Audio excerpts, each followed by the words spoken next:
Hello everyone, welcome back to your own channel CBS English Udharpreet. तो आज की class में हम करने वाले हैं class 10th English first flight book की poem that is the ball poem and डिस्कस करेंगे आज हम इस पोम को एनसीईआरटी लाइन बाय लाइन। तो चलिए बिना किसी देरी के फटाफट से कर लेते हैं पोम को स्टार्ट। तो देखिए सबसे पहले पोएट का नाम जान लेते हैं। Who is the poet is John Berryman. Okay clear. तो जॉन बेरीमैन बेसिकली आपको टाइटल पढ़ के तो समझ में आ ही गया होगा। द बॉल पोम किसके बारे में है? एक बॉल के बारे में है, ठीक है। बट यहाँ पर बेसिकली बच्चे बॉल की बात नहीं हो रही है। बॉल यहाँ पर किसी और चीज को सिंबलाइज कर रही है और वो चीज क्या है।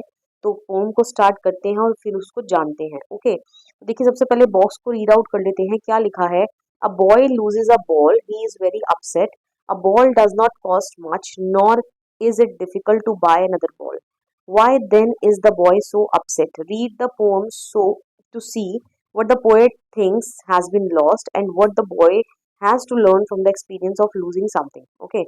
तो बेसिकली यहाँ पर क्या है कि जो पोएट है ना वो सब कुछ चीजें जो है he is a I witness, ठीक है। वो एक बॉय को देख रहा है जो अपनी बॉल के साथ खेल रहा था and unfortunately that boy lost that ball, ठीक है। जो वो लड़का है उस बॉल को खो देता है और बहुत ज्यादा अपसेट हो जाता है। तो बोल रहा है कि बॉल की तो इतनी ज्यादा कीमत नहीं है, ठीक है, और इतना मुश्किल भी नहीं है कि दूसरी बॉल ना खरीदी जा सके। ओके लेकिन बॉय इतना अपसेट क्यों है? ठीक है, तो इस पोएम को पढ़ो और पता लगाओ कि पोएट के accordingly what has been lost, कि उस लड़के ने एक्चुअल में बॉल ही खोई है या कुछ और खोया है। ओके और अब वो लड़का इस एक्सपीरियंस से क्या सीखेगा? Okay clear. तो चलिए स्टार्ट करते हैं। स्टार्टिंग ही आपसे क्वेश्चन पूछकर की गई है। पोएट ने आपसे क्वेश्चन पूछा है कि what is the boy now who has lost his ball, what is he to do? I saw it go merrily bouncing down the street and then merrily over there it is in the water। ठीक है, वैसे तो पूरी जो poem है बच्चे वो एक सिंगल पैराग्राफ में ही है, एक सिंगल स्टेंजा में ही है। तो पोएम जो है वो फ्री वर्स में लिखी गई है, ठीक है, कोई राइम स्कीम जो है वो फॉलो नहीं हो रही है। लेकिन पोएम को समझने के लिए यहाँ पर मैं इसको कुछ पार्ट्स में डिवाइड कर रही हूँ। ओके तो स्टार्टिंग की दो लाइंस में पोएट ने आपसे क्वेश्चन पूछा है कि अब वो लड़का what that boy will do now, ठीक है, कौन सा लड़का who has lost his ball, जिस लड़के ने अपनी बॉल खो दी है, अब वो लड़का क्या करेगा, ठीक है। What would be his next step, ठीक है, अब उसका नेक्स्ट स्टेप क्या होने वाला है। I saw it go merrily bouncing down the street and then merrily over there it is in the water. तो बॉय कहने का मतलब एक ऐसी जगह के पास खेल रहा है where there is a water nearby, आसपास क्या है, वाटर है, ठीक है। तो वाटर जो है ना वो बेसिकली है क्या बच्चे? वो हार्बर है। हार्बर क्या होता है? इसको बंदरगाह भी बोलते हैं। ये भी आगे आपका देखिए वर्ड यहाँ पर यूज भी होगा पोम में, ठीक है। हार्बर का मतलब होता है बंदरगाह जहाँ शिप्स को डॉक किया जाता है। ओके तो जो बच्चा है वो वहां खेल रहा है जहाँ पास में ही क्या है, बंदरगाह है, कहने का मतलब पानी है। तो पोएट कहता है कि मैंने उसकी बॉल को जाते हुए देखा, ठीक है। आई यहाँ पर कौन है? पोएट, और इट क्या है? बॉल, ठीक है। किसको देखा? बॉल को देखा, ठीक है। कैसे जाते हुए? मैरली, बड़ी खुशी से। तो यहाँ पर पोएट ने क्या यूज कर लिया? पर्सोनिफिकेशन, ठीक है। मैं साथ में आपको पोएटिक डिवाइसेस भी बताती चलती हूँ क्योंकि बॉल जो है उसको ह्यूमन करेक्टर दे दिए खुश होने का, मैरली।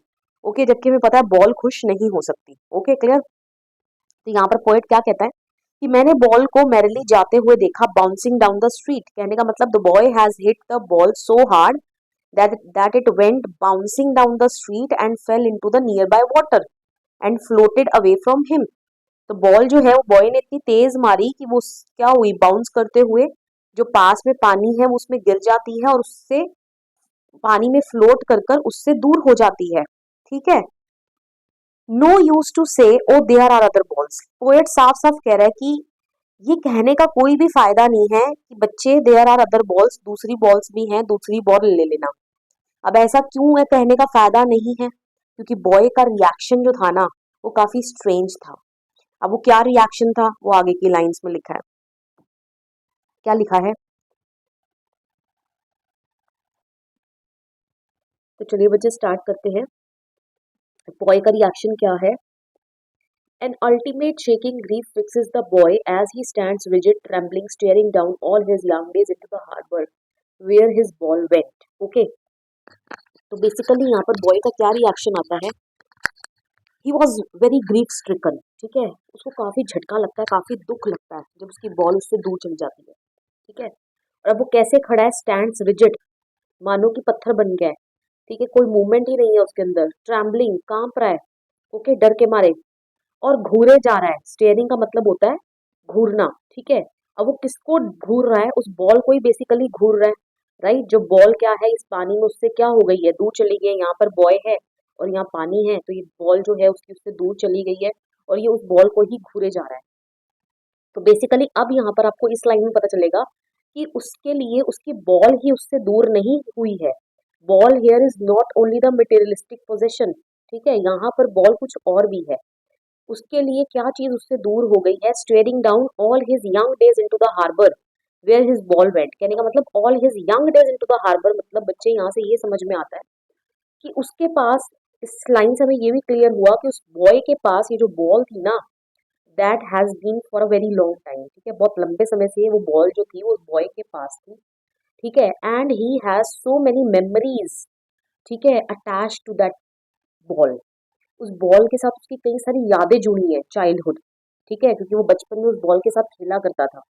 तो अब बॉल जो उससे दूर जा रही है ना, वो बेसिकली बॉल का दूर होना, सिर्फ बॉल का दूर होना ही नहीं है उसके लिए उसके जो सारे चाइल्डहुड डेज हैं, उसकी जो चाइल्डहुड मेमोरीज है, ठीक है, वो सब भी उससे क्या हो रही हैं, दूर जा रही हैं, ठीक है। All those memories are also floating away from him, okay, clear.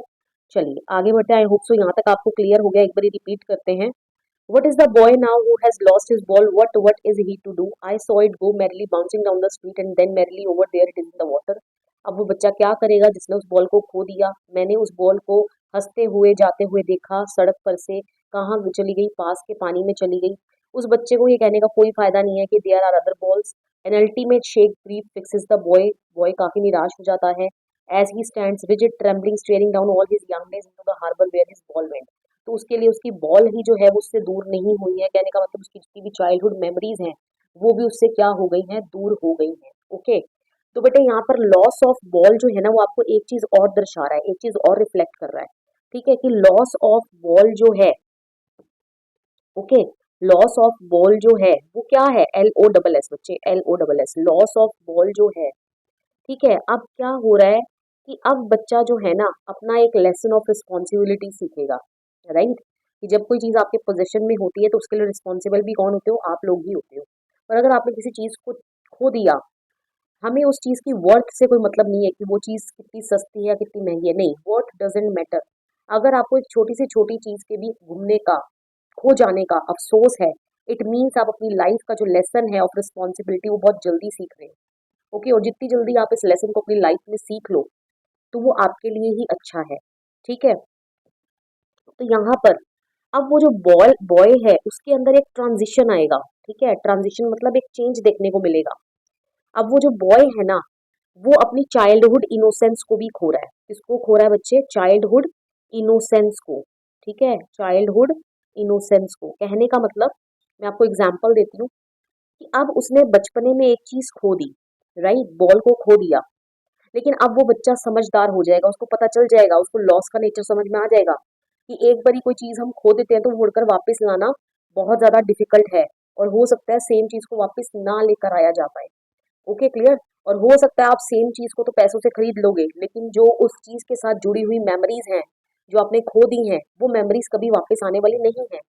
तब वो चाइल्ड जो है सियाना हो जाएगा, ठीक है। वो अब कहाँ शिफ्ट आ रहा है, अब वो बचपने से किसकी ओर बढ़ रहा है, एडल्टहुड की ओर बढ़ रहा है, ठीक है, समझदार हो रहा है, okay, clear.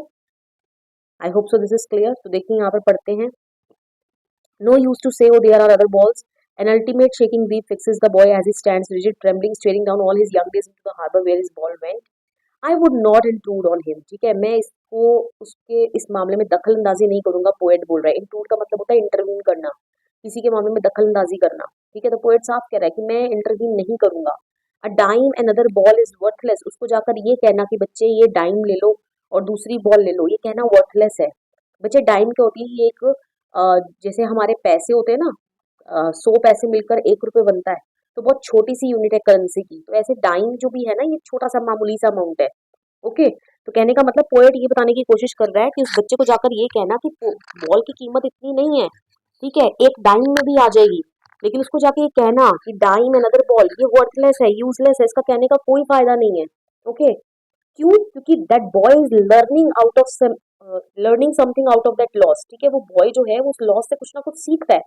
He is learning the lesson of responsibility. देखो लिखा है यहाँ पे, now he senses his first responsibility. It means ये जो फर्स्ट वर्ड लिखा है इससे हमें ये पता चला कि उस बॉय ने अपनी लाइफ में पहली बार कुछ खोया है। ओके, और वो अपने फर्स्ट एक्सपीरियंस से ही जो लेसन ऑफ रिस्पॉन्सिबिलिटी है ना उसको सीख रहा है। Okay, clear? सो पोएट इसलिए इंटरवीन नहीं करना चाहता, उसको इसलिए दूसरी बॉल ऑफर करना नहीं चाहता, because he wants him to learn that lesson of responsibility. Okay, very soon in his life. Alright, चलिए आगे बढ़ते हैं। Now he senses his first responsibility in a world of possessions. ठीक है, द वर्ल्ड ऑफ पोजेशंस मतलब ball यहाँ पर किसको डिपिक्ट कर रहा है? मटेरियलिस्टिक चीजों को। क्योंकि हर एक इंसान के पास कई सारी चीजें हैं। जैसे बच्चे आप स्कूल जाते हो, आपके पास आपका स्कूल बैग है, आपकी बुक्स हैं, आपकी स्टेशनरी आइटम्स है, आपका लंच बॉक्स है, आपकी वाटर बॉटल है। There are so many things that are with you, and उन सब चीजों की जिम्मेवारी किसकी है? Who is responsible for the loss if any one of the article gets lost? तो उसके लिए आप ही जिम्मेवार हो। ठीक है, तो ये वर्ल्ड ऑफ पोजेशंस है। ओके, इसमें आपको जिम्मेवार बनना सीखना पड़ेगा। Okay, people will take balls, balls will be lost always little boy. तो यहाँ पर पोएट एक लेसन देना चाह रहे हैं कि balls will be lost always. ठीक है, कि कहने का मतलब जो ये लॉसेस है ना, ये हमारी लाइफ का एक पार्ट एंड पार्सल है। अगर लॉसेस हुए तो कल को लाइफ में गेन्स भी होंगे। ठीक है, हमें इन लॉसेस को कैसे डील करना चाहिए? With open heart. Okay, clear? अगर लॉस हो भी गया है तो ये नहीं कि हमने हमने उस चीज को दिल से लगा लिया है और हम लाइफ में आगे मूव ऑन नहीं कर पा रहे हैं।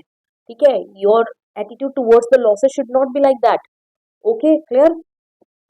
And people will take balls का यहाँ पर क्या मतलब है बच्चे? कि यहाँ पर बॉल्स जो है वो एक चीज को और दर्शा रहा है। किसका सिंबल है बॉल? यहाँ पर किसका सिंबल है? अपॉर्चुनिटीज का।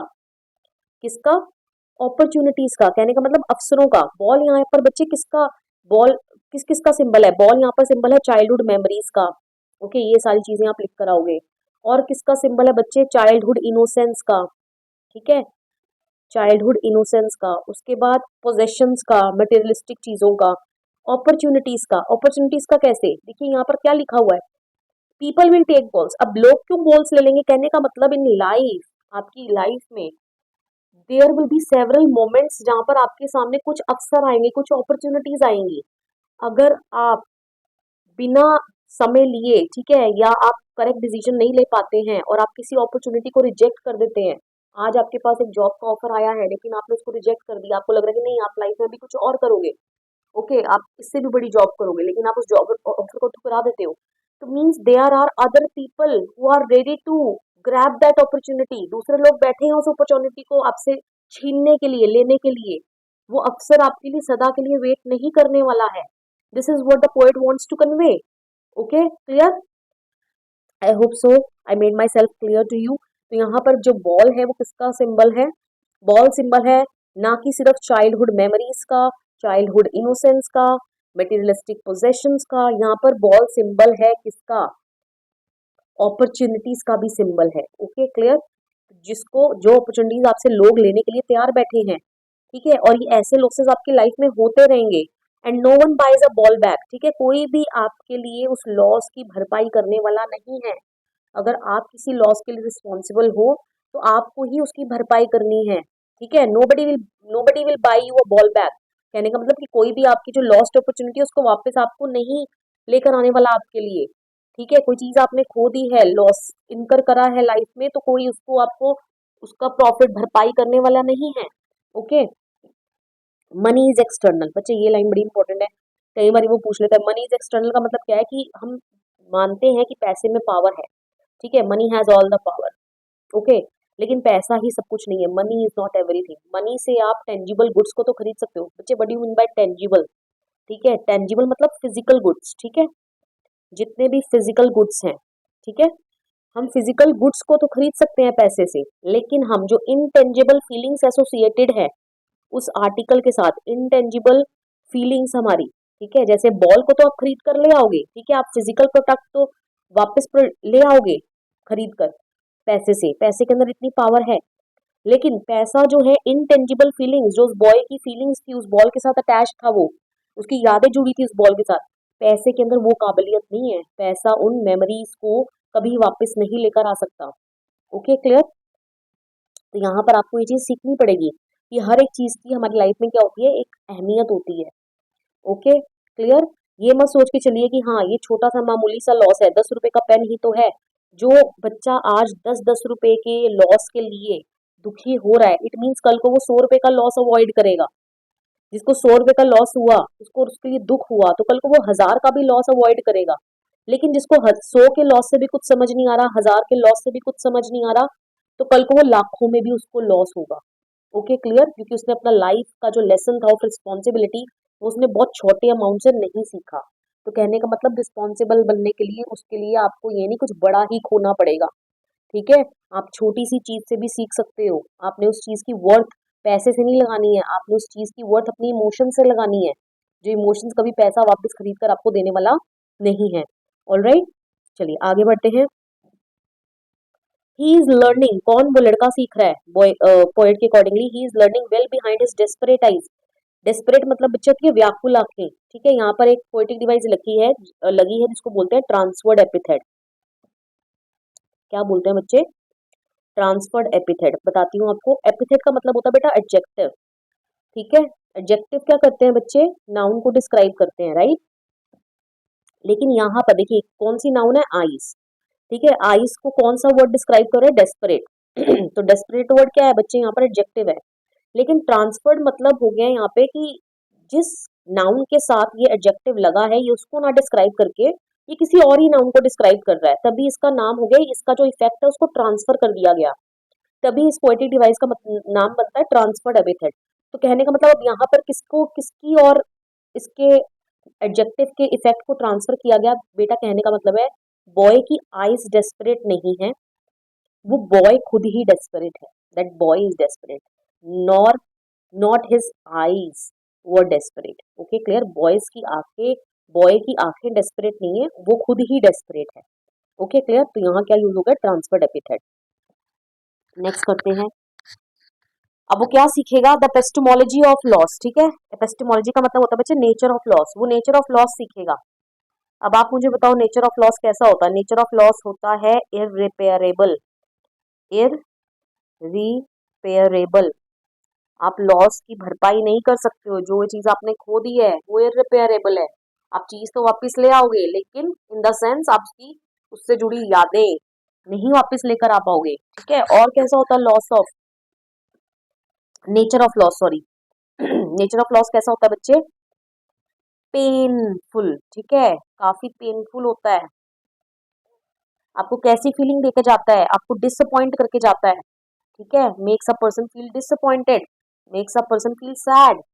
ठीक है, puts a person in a gloomy state, gloomy state मतलब उसको उदास कर देता है। तो ये सारा नेचर ऑफ लॉस है, उसको इस बॉय को इस छोटे से लॉस से सीखने को मिलेगा। ओके, तभी तो वो लाइफ में एक रिस्पॉन्सिबल पर्सन बनेगा। Okay, how to stand up, वो सिर्फ यही नहीं सीख रहा, नेचर ऑफ लॉस ही नहीं सीख रहा, वो ये भी सीख रहा है कि इस लॉस को फेस कैसे करना है, बियर कैसे करना है, how to stand up. Knowing every knowing what every man must one day know, जो हर एक इंसान को एक न एक दिन सीखना ही है।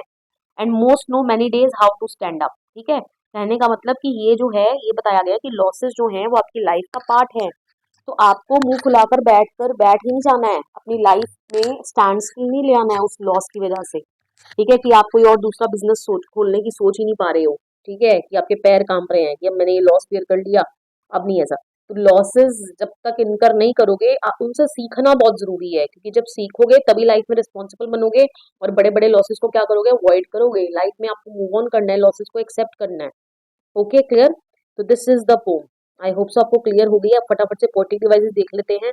पर्सोनिफिकेशन में आपको बता चुकी हूँ। मेटाफोर बच्चे, मेटाफोर क्या है, यहाँ पर बॉल को किसके साथ कंपेयर किया गया है बेटा, बिना लाइक और एज वर्ड लगाए।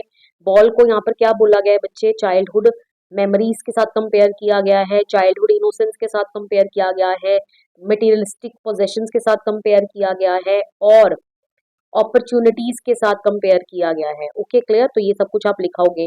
अगर वो सिंबलिज्म पूछे तो लॉस्ट बॉल किसका सिंबल है वो भी आप लिख दोगे, इन्हीं सब चीजों का सिंबल है। ऑलराइट, चलिए आगे बढ़ते हैं। नेक्स्ट बच्चे यूज हो रहा है यहाँ पे एनाफोरा। एनाफोरा क्या होता है, जब दो लाइन की बिगनिंग सेम अक्षर से होती है उसको बोलते हैं एनाफोरा। ओके, जैसे आप देखो यहाँ पर वट वट से दोनों लाइन स्टार्ट है, फिर मैरिली मैरिली मैरिली से दोनों लाइन स्टार्ट है, तो यहाँ पर एनाफोरा लग रहा है चारों ही लाइनों में। Okay clear. नेक्स्ट आगे बढ़ते हैं बच्चे। और क्या यहाँ पर यूज हो रहा है, देखिए एलिट्रेशन का यूज हो रहा है यहाँ पे। ओके कहाँ यूज हो रहा है एलिट्रेशन का बच्चे, यूज आप देखो जहां पर सेम साउंड रिपीट होती है। Okay no one buy the ball back, ठीक है, बायस का बी, बॉल का बी, बैक का बी। ऑलराइट, तो एलिट्रेशन भी हमने कर लिया, एलिट्रेशन लग रहा है यहाँ पे। ओके और यहाँ पर रेपिटेशन भी लग रहा है, देखो यहाँ पर बॉल बॉल वर्ड जो है बार बार यूज हो रहा है, ठीक है, वट रिपीट हो रहा है, मैरिली मैरिली रिपीट हो रहा है। तो इन सब चीज़ों में आप बोल सकते हो कि रेपिटेशन भी हो रहा है। और इसके अलावा और क्या यूज हो रहा है बच्चे, ट्रांसफर्ड एपिथेड, वो मैं आपको बता चुकी हूँ ट्रांसफर्ड एपिथेड क्या है। ओके एंजैबमेंट इसके बाद लग रहा है यहाँ पे, एंजैबमेंट मतलब जब एक लाइन से आइडिया दूसरी लाइन पर शिफ्ट होता है बिना पंक्चुएशन मार्क का यूज किए। जैसे कि आप देख सकते हो इस लाइन के बाद ये आइडिया नेक्स्ट लाइन पे शिफ्ट हो रहा है और यहाँ जाके फुल स्टॉप लग रहा है, तो एंजैबमेंट भी कई जगह लग रहा है। ओके तो ये सारी पोएटिक डिवाइसेस हैं जो इस पोम में यूज हो रही हैं। ऑलराइट, आई होप सो मैं आपको पोम को समझाने में सक्सेसफुल रह पाई हूँ। अगर आपको पोम समझ में आई हो तो प्लीज़ कमेंट करके मुझे बताइएगा, वीडियो को शेयर कर दीजिएगा अपने फ्रेंड्स के साथ और चैनल को सब्सक्राइब कर लीजिएगा ऐसी वीडियोस पाने के लिए। मिलते हैं नेक्स्ट वीडियो में जहां हम करेंगे इस पोम के NCERT question answer. Till then bye bye and take care of yourself बच्चों।